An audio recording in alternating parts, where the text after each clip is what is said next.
In this video, I'm going to talk about character arcs, one in particular.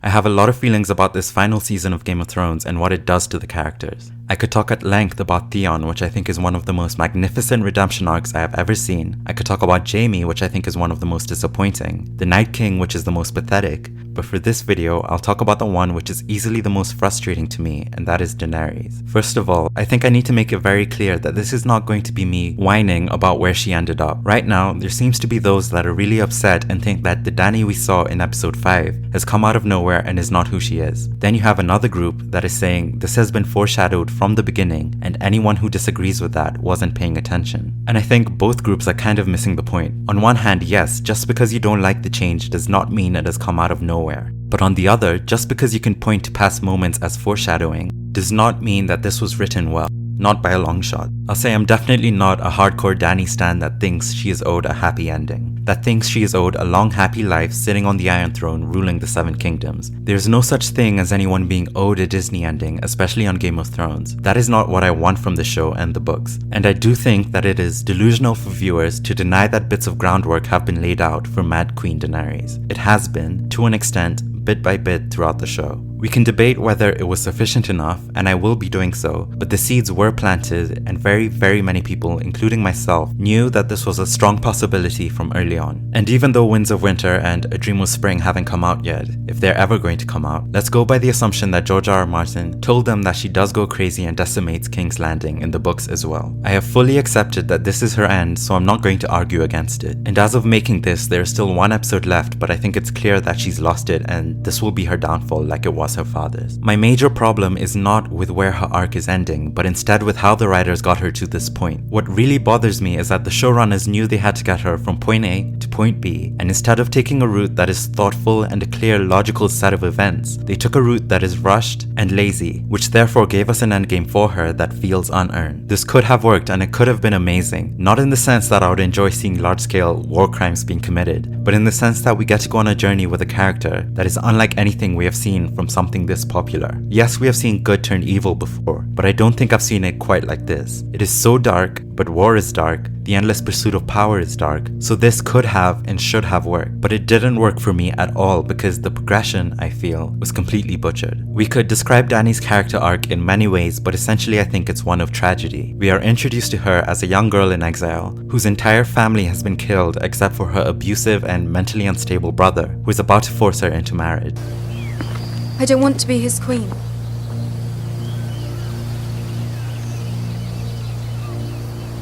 I want to go home. From rock bottom, she builds herself up. She goes from being in a loveless marriage, where she's being dominated, to being in a position of power, with a husband that is madly in love with her, sees her as his equal, and is willing to fight for her to win her back everything she lost. She did that on her own. To the end of the first season, she's knocked down to rock bottom again, with the death of Khal Drogo and her unborn child. But literally through the ashes, she rises. We see this happen again and again throughout the show. She gets knocked down and gets back up again. And finally, after years of waiting, she builds a massive army and sails to Westeros. So I guess that is why people would rather not see a tragic end for the character after everything she's been through. But tragic character arcs on Game of Thrones are nothing new, and it's one of the reasons I love the show so much. The first moment that made Game of Thrones really stand out as something special was Ned Stark's death in season 1. A main character, a lovable one, someone people assumed would be around for a while, was killed off in the very first season. It was gut-wrenching, and we get many of these moments throughout the show. Taken up a significant notch with the Red Wedding, which is easily the most devastating moment in fiction for me. But my anger has never been with the writers for having a character I love succumb to a tragic end like that. No matter how gut-wrenching it was, they, or George R.R. Martin, always laid out a convincing argument for why it happened. And that's what great writing does. It makes you think of the downfalls as being a result of the character's actions or a clear set of events. For Ned, he went from point A, being Hand of the King, to point B, getting beheaded and his family being torn apart. No matter how devastating though, it was set up and executed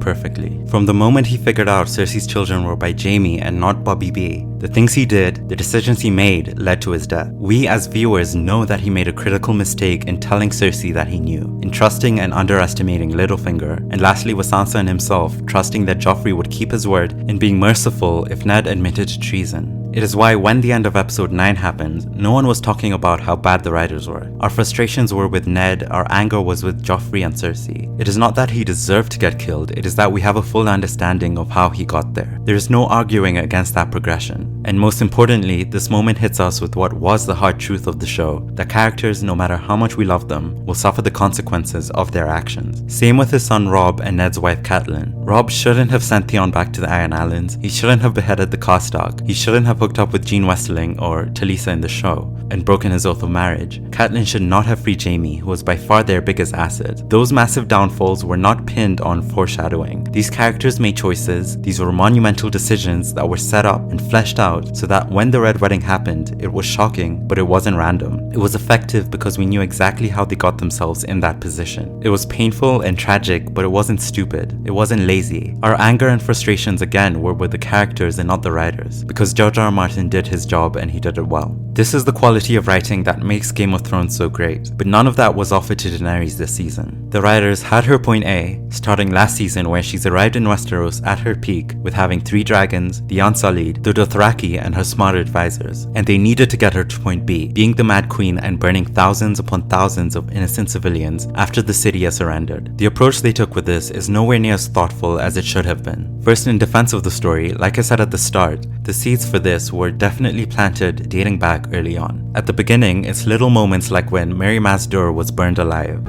I am Daenerys Stormborn, of House Targaryen, of the blood of old Valyria. I am the dragon's daughter, and I swear to you that those who would harm you will die screaming.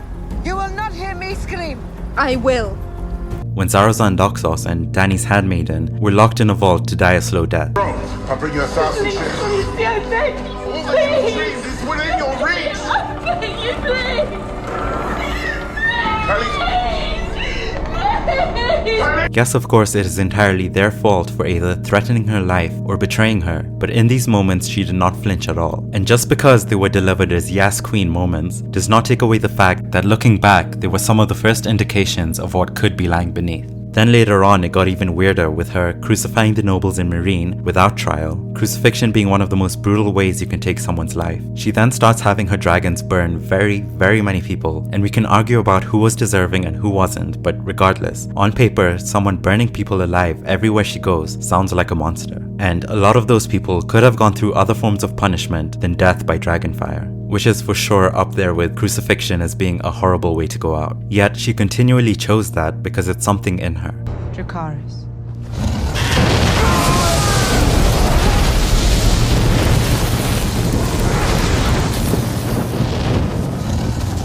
Then there's her whole fire and blood mentality from the beginning, her threats of revenge and burning cities to the ground. When my dragons are grown, we will take back what was stolen from me and destroy those who have wronged me. We will lay waste to armies and burn cities to the ground. Turn us away, and we will burn you first. Daenerys Stormborn of the blood of old Valyria, and I will take what is mine.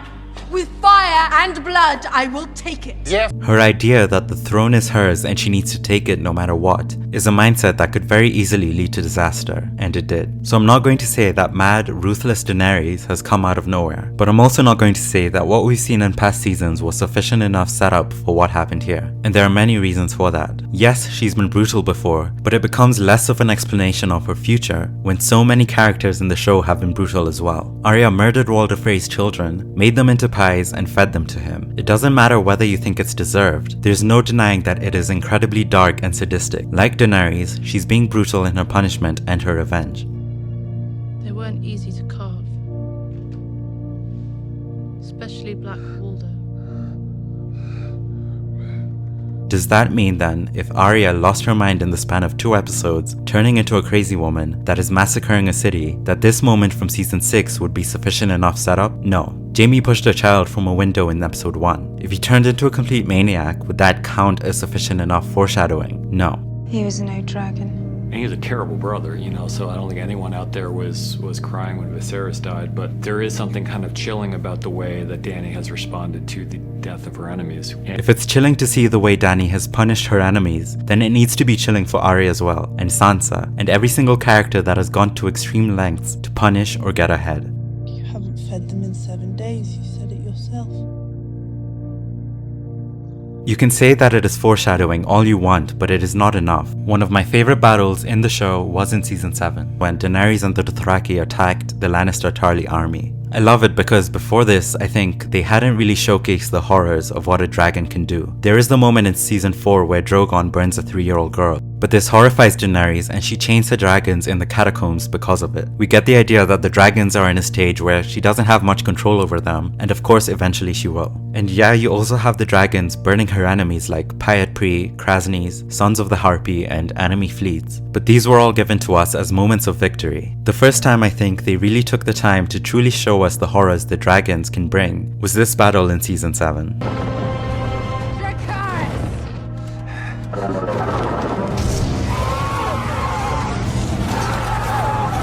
Especially seeing the destruction through the perspective of Tyrion. They didn't glorify war and weapons of mass destruction in this moment, and I really appreciate that. But as good as it was, it is still not enough. Based on us seeing other characters acting the same way, like Tyrion using wildfire against Stannis, it is not enough of an indicator that she will turn into a complete lunatic in the next season. The jump from that to laying complete waste to an entire city after it is surrendered to you is far too big. Just think of all the purely evil characters we've seen on the show, and how even they never wreaked havoc and misery on this scale. Yes, these were seeds of a darker side to Dany, but they weren't seeds that were given nearly as much time to flourish as they needed to be. Foreshadowing is not character development, especially when for each of those moments, there are many more where she's shown being loving, kind, gentle, and merciful. For every fire and blood speech, there are many where she said she's not going to be the queen of the ashes. How can the showrunners now use the little moments from early seasons as an indication of her turning bad, when just 2 seasons ago one of the showrunners said this?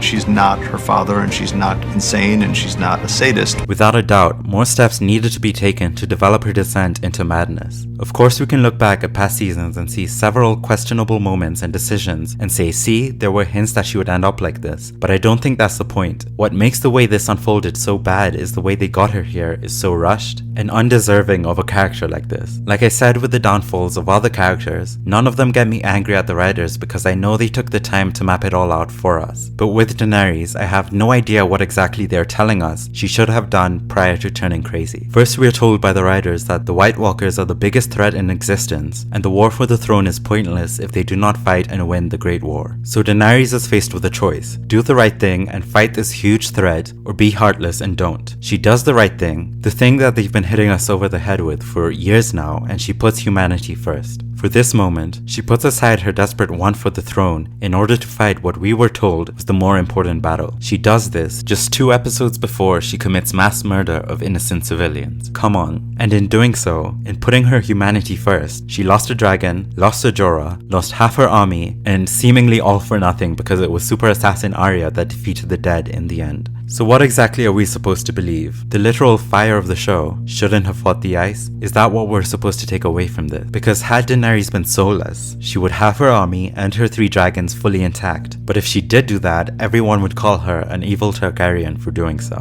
The show keeps telling us that she needs to keep her morals in check and not be a bad Targaryen. Yet they laid out a narrative where her doing exactly that, making both a morally and narratively right decision, also somehow ended up being a bad decision. We are being told that yes, she should have helped fight the dead, but also no, she shouldn't have. It is a lose-lose scenario for the character. This isn't about actions and consequences. This isn't about progression. It is a character being screwed over by writing designed to see her demise. She doesn't feel like the other characters, who had options that would send them down the right or wrong path. They needed her in a weakened state and did not put much thought in getting her there. You see the exact same thing with her advisors. Despite all of Dany's talk of taking what is hers with fire and blood, she has shown the ability to think things through. She knows about the negative impulses. She knows what her father and brother were like, and she doesn't want to be that. Therefore, she surrounded herself with people that can advise her on what to do in those moments. Those people being two of the smartest characters we have seen on the show. So the lesson here is supposed to be that she should listen to them, right? So she does exactly that, time and time again. Yet when she does listen to them, it turns out they were wrong, because these smart advisors all of a sudden aren't so smart. Tyrion tells her that Cersei will keep her word, and despite how she feels, she listens to him and trusts him. Only it turns out Cersei didn't keep her word. Her new 3 allies tell her to go straight for King's Landing, but Tyrion objects, saying too many civilians will die. So she calms her negative impulse and agrees with him. Only it turns out she loses those allies, and had she just given in to that Targaryen impulse, she would have won and she'd still have her army and her dragons.